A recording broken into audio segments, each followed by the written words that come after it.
And we're going to go directly to our studio discussion panel, which includes Avi Melamed, the founder of the Inside the Middle East Institute and an intelligence background, and Owen Alterman, our senior correspondent. I'm going to open with you, Avi, because we have just seen another anti-tank missile attack on Israeli troops. This comes as Hezbollah has been launching attacks at observation posts and sensor units on the northern border and moving great deals of military supplies around in Lebanon in position to launch an attack. The question is this the preface to them finally opening up another front?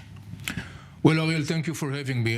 Going back to what I say since day one, talking about Hezbollah's strategy and tactic. Hezbollah is doing a gradual, very well calculated escalation of the situation, but in a very small steps. He's not doing something very dramatic.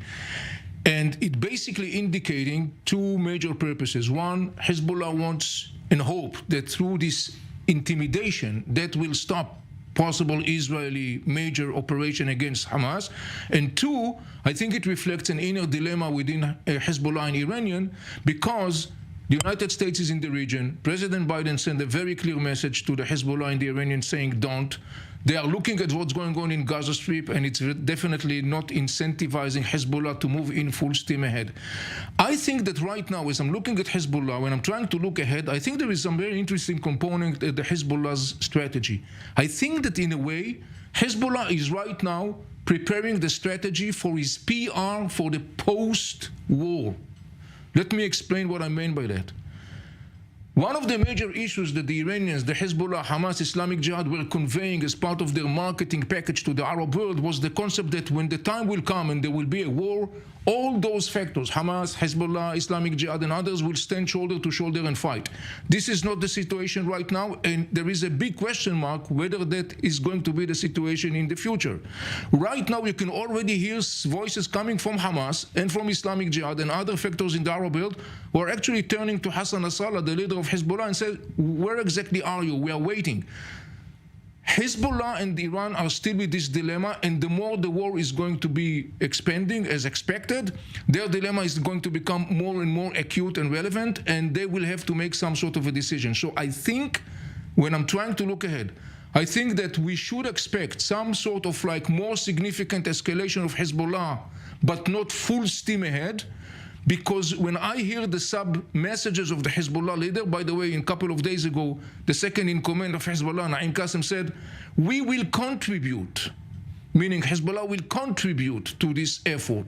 And I think that in a way, this is kind of like laying the ground to some sort of like Hezbollah's PR messages following the war. Because, assuming, if that is going to be the case, the Hezbollah in Iran, in the end of the day, will watch Hamas and Islamic Jihad falling down and will not interfere in the war full steam ahead.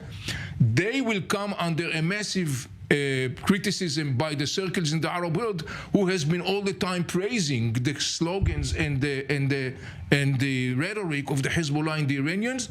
And I think that in a way, the Hezbollah and Iran, in that sense, are kind of like thinking PR in the day post-war. You know, we're going to continue this, but first I am going to bring in Pia Steckelbach, our correspondent on the northern border right now, just to give us a little bit more background. Pia, what can you tell us about that missile strike that was just fired on Israeli positions? Well, Ariel, only a couple of minutes ago, we have been starting to receive reports about, first of all, mortar shells being fired from southern Lebanon into the area of Kibbutz Manara, very much in the upper region of the Galilee, located right on the border with Lebanon. These mortar shells were fired, and that has been also been confirmed by the IDF, by an anti-tank missile. The residents there in the area are requested to remain in their houses, to remain close to their shelters, as more shelling from Lebanon is expected, Ariel. This is exactly the area that has been under fire yesterday as well. According to an Israeli military statement, yesterday alone, 10 anti-tank missiles were fired, as well as rockets and also mortar shells. Now, the area here as close as up to 2 kilometers to the Lebanese border has already been widely evacuated. So actually there shouldn't be many people left, but of course it is very difficult to evacuate all the residents from their homes. Now, yesterday the Israeli government deciding to expand that area that might potentially be evacuated in the future to 5 kilometers because the northern frontier can really escalate at any minute. This has been a quiet day so far, Ariel, but we've been seeing that also the IDF has been striking Hezbollah positions during the night from the area of Rosh Hanikra, which is at the western part of the border with Lebanon. So we've really been seeing these skirmishes between Israel and Hezbollah all alongside the Lebanese border. We're not talking about locally limited positions. And when these mortar shells or even anti-tank missiles also hit Israeli territory here, they occasionally cause fires. This is what we've been seeing in a number of locations yesterday. Behind me, you can still see the smoke arising from it. Of course, targeting a major danger for the residents that live in areas very close to the Lebanese border. Now, of course, Hezbollah yesterday publishing also a video how it is targeting especially Israeli posts located here at this mountainous range on the border between Israel and Lebanon, specifically targeting surveillance and radar systems of the Israeli army, possibly also preparing further infiltration attempts. So we're not only speaking about the danger of what we've been seeing only a couple of minutes ago in the Upper Galilee region, the danger of mortar shells and anti-tank missiles being fired, but also infiltration attempts that we have been seeing in recent days as well, Ariel. It's definitely a very tense and very disturbing situation, to say the least. Pia, keep yourself safe out there, and we'll be back with you a little later in the day. I'm going to turn back to our panel in the studio because, Owen, you were about to remark on that when we wanted to bring that news from the front first. Yeah, what Avi had to say about Hezbollah. Look, I want to go back to the first part of what you said, that Hezbollah is doing this as a way of deterring an Israeli operation or an intensified Israeli war operation in Gaza. It's not going to deter an escalated Israeli war operation in Gaza. I think Hezbollah understands that very well by now. So I think that motive, it seems to me, can be eliminated. And I think that focuses our attention on exactly what you said about Hezbollah. And it also caught my attention, right? That phrase, contribute to, right? That's far short of a full-on commitment. That's it's contribute. That means be a part of. That's far on a full force commitment, especially by a force that, according to Israeli intelligence, is 10 times the power of Hamas. If they wanted to fully commit themselves, they wouldn't use the word contribute, because if they were to fully commit themselves, Lebanon would quickly become the dominant front and not Gaza. It would be much more than just a contribution. And obviously the dilemma is very, very clear, because without intervention by Hezbollah and Iran, Israel's going to be able to achieve its objectives with Hamas. It may be at a high price, it may take a long time, but it seems that Hamas control over the Gaza Strip will come to an end with all that means for the resistance axis. And they have to decide, do they want to come into the war to try to change that outcome? Or do they sit on the sidelines understanding that they probably won't be able to? And to this point, they've decided on option B.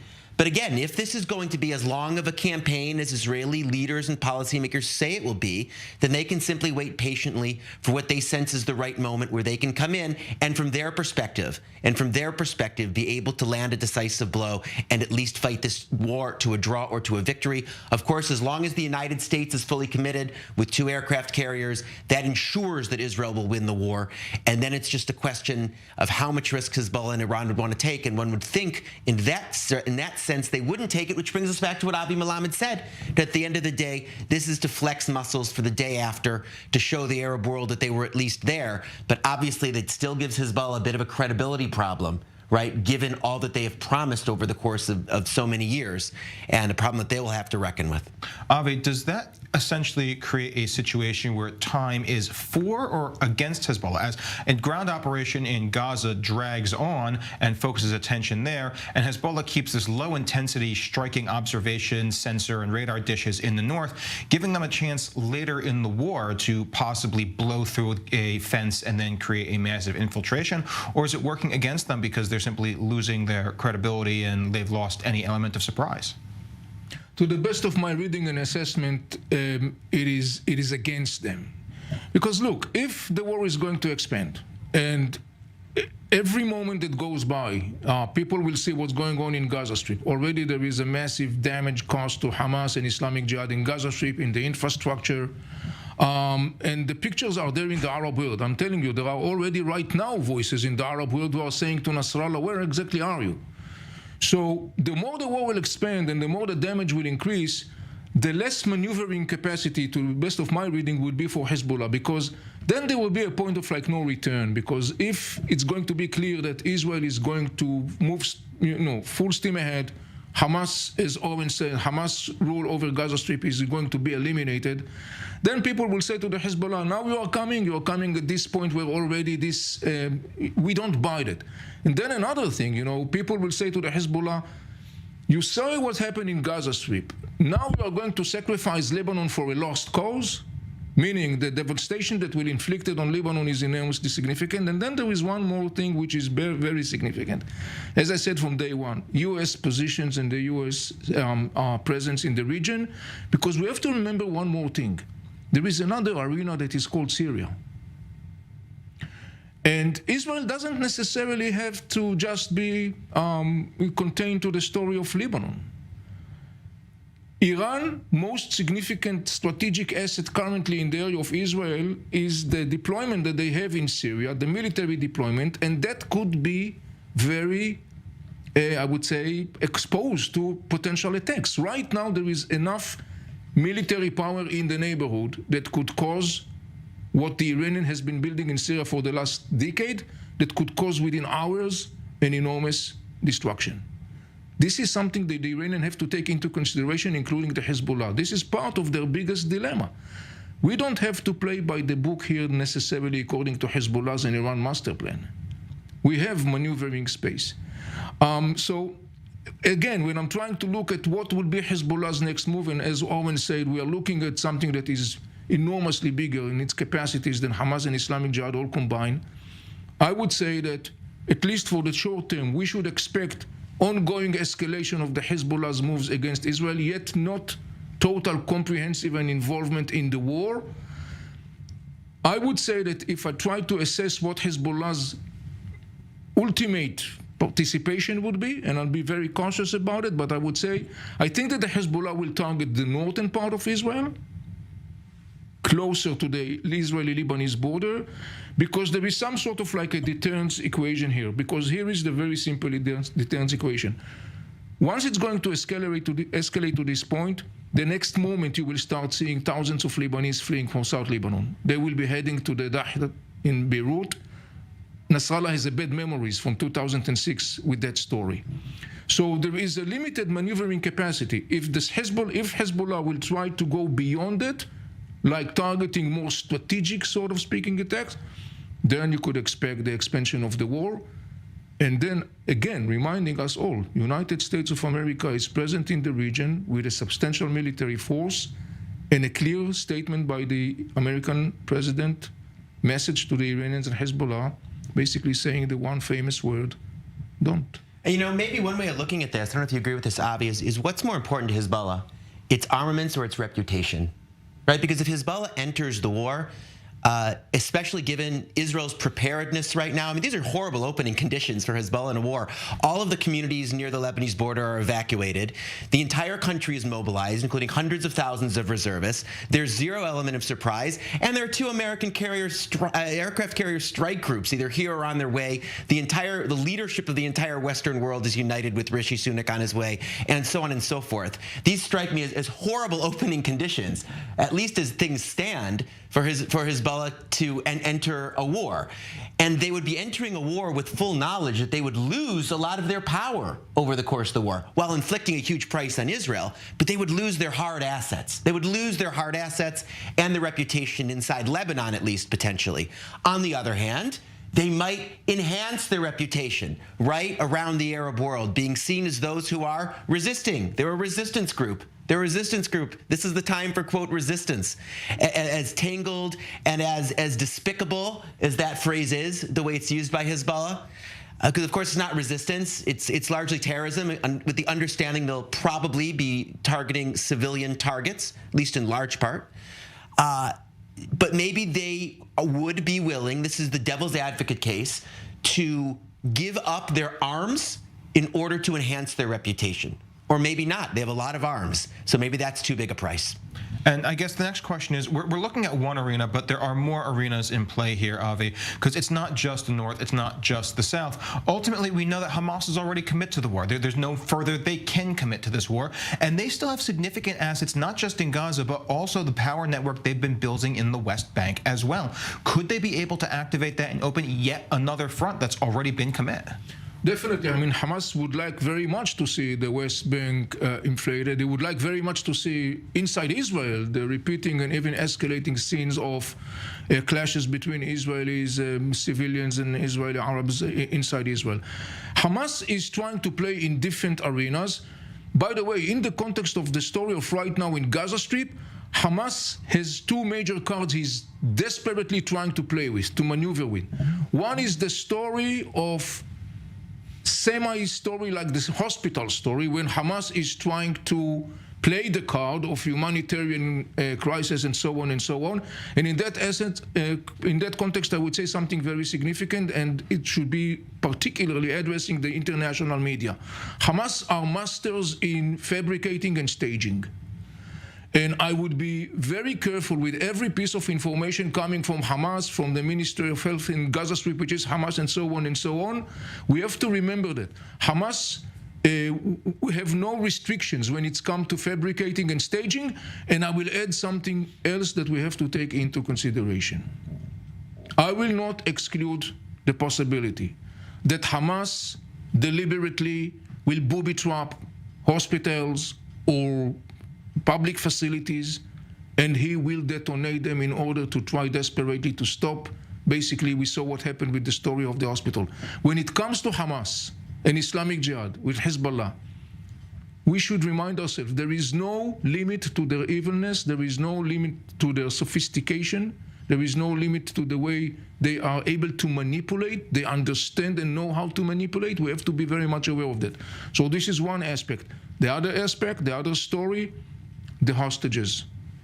The Hezbollah is now, Hamas is now playing the card of the hostages in Gaza Strip because he evaluates that that may be his card, maybe, to avoid a massive Israeli operation, and he's playing this card. But his maneuvering capacity is limited because there are foreigners, and the Western governments, and particularly the United States of America, will say to Hamas, the more you are going to play with this card, the more substantial the damage is going to be, and the more we will give Israel the green light to move in and forcefully operate on the ground and beyond that. So I think that this is something very interesting to follow, how Hamas will navigate its way with the story of these hostages. And by the way, the other day there was a Hamas senior leader giving an interview to NBC, basically saying Hamas will release all the hostages in 1 hour in condition provided that Israel will stop the bombing in Gaza Strip. So you see that Hamas is trying to play with this card. It doesn't have an unlimited maneuvering capacity with that. It actually brings up a very interesting question, because you mentioned Hamas's ability to manipulate, particularly when it comes down to foreign powers and their view, because Israel is in a bit of a similar bind here when we're talking about who does time benefit. Right now, Israel's strategy appears to be bombard Hamas positions in Gaza from the air, inflicting massive damage before any ground operation goes in. But in doing so, you are going to get every single scene the international media can pick up, half-truths, direct lies, and the like, and it damages Israel's operational capacity in the long run with more pressure on Israel. But on the other hand, if Israel goes in with half a plan or less, the losses they sustain and the gains they're going to get are going to be just disproportionately bad for Israel. How does Israel navigate this? Well, that's a very delicate task. You're very accurate about it when you present it this way. I think that we have to look at it as following. Right now, Israel has a full legitimacy to move on with its plan, with its official statement of what's the objective. It's very clear, and Israel should take advantage of that, both militarily and diplomatically and politically in the context of the PR. Meaning, as long as the Israeli Air Force, and up until now the Air Force has been doing a very accurate work, very precise work, targeting Hamas, Islamic Jihad, Popular Resistance Committees, and other groups in Gaza Strip military infrastructure, that is good, that is fine, that is excellent. We are all afraid of the situation where there'll be some sort of like misattack, which is a different story. But we have to remember something different in addition to that. Once if there is going to be a massive Israeli ground operation in Gaza Strip, the scale of the devastation will be enormously tripled. We have to remember that. But right now, I think that for this moment, Israel, from its own perspective, should not be working with a watch. Israel should prepare whatever it wants to prepare. Israel should continue to do what the Israeli Air Force is doing in Gaza Strip and other things that are being done. And I think that Israel should be, in the end of the day, decide to move the way it would decide to move, which may be different from what people are anticipating, in the right timing for Israel. So we are looking at a very complex system of lots of moving parts, sort of speaking. But right now, as we are talking at this time point, I think that Israel should take the time to prepare the preparation, to conclude the plans, and so on, because right now we do have this international legitimacy. And Owen, as he mentioned, that international legitimacy is critical for Israel moving forward. And now that Israel has an almost entirely unified Western world behind them in the face of the savagery that we experienced here, how can Israel capitalize on the support to actually gain the most of it? I think there are two parts. Number one, as Avi said, to move quickly, right? Because support, is likely to erode over time. Likely, although I don't necessarily think that it's certain to erode, because of two reasons. Number one, the sheer scale and barbarity of what happened on Simchat Torah and what happened on October 7th, and also because the course of this war may not be similar ultimately to the course of the Gaza operations, which became so accustomed to over the course of the last 10 to 15 years. This may have a different strategy and a different tempo, and therefore the trajectory of public opinion, although it's played out similarly to those, broadly speaking, to those campaigns so far, it may not continue in that trajectory. The other thing Israel must do and is doing is to work with those allies, right? We saw that, Ariel, with Joe Biden's visit, before that with Antony Blinken's visit, right? Sitting there literally with Israel's war cabinet, being there in the room, making decisions, and Israel quite clearly coming towards the United States, if you will, on the issue of the humanitarian situation in Gaza, with, I think, some new ideas, at least for the Israeli-Palestinian conflict, that the U.S. put on the table, that the Israeli government ultimately accepted, and felt that it could at least sell to the Israeli public. So, yes, to move quickly, but also to work with these allies, to be considerate and to be attentive to their interests and to their ideas, and to keep them on side by treating them as partners and not as spectators. And that has happened so far. I think it's happened because Joe Biden has been so skillful in the way that he's managed this, right? Because he has been so staunch and has done such a good job at connecting with the Israeli public. It's won him credibility in being able to work with the government to get the things that he wants, that he, of course, has said he also sees as being in Israel's interest as well. And I guess long term, we're not just looking at Israel. We're not just looking at Iran here. Iran has its backers in the form of Russia and China. They're watching this conflict extremely closely as well. What is the message they're going to get from this, and what sort of interference might they actually lend? Well, as of now, Russia and China are clearly on the Iranian side. I mean, the Chinese, the Russians, they are basically, standing by Iran and sending their messages.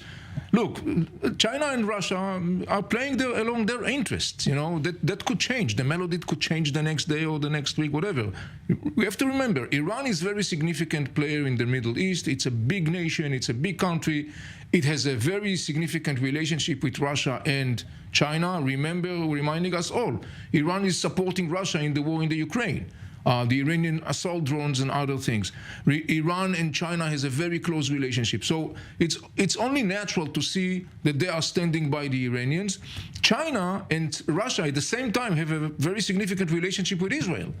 For the time being, their diplomatic choice is to take the Iranian sort of like side, or to be more accurate, to take the Gaza sort of like side. To be most accurate, to take the anti-American side. And to take the anti-American side. And here is something that I want to say in the context of Iran, which I don't think that has been mentioned. Obviously, we all talked about the involvement of the Iranians in this attack. We talked about the master plan. This is something that we have talked in length in different forums and different places. Here is something that I think was not discussed, and here is something that I would like to bring to the table. Iran has frozen assets, money, funds. I think those funds should be refrozen or defrozen and they should be diverted to the following objectives: the full funding of the rehabilitation of all the Israeli communities in the area of Gaza that were attacked, and funding compensation for all the people that were killed, their families, and the families of the kidnapped people. That would be something that we should think about. Just two very quick points on that last point about the money. Number one, it is reportedly largely frozen in Qatar. Second, question of legal obstacles about your plan. Definitely challenges, but maybe it will have some message. Not sure how much of one.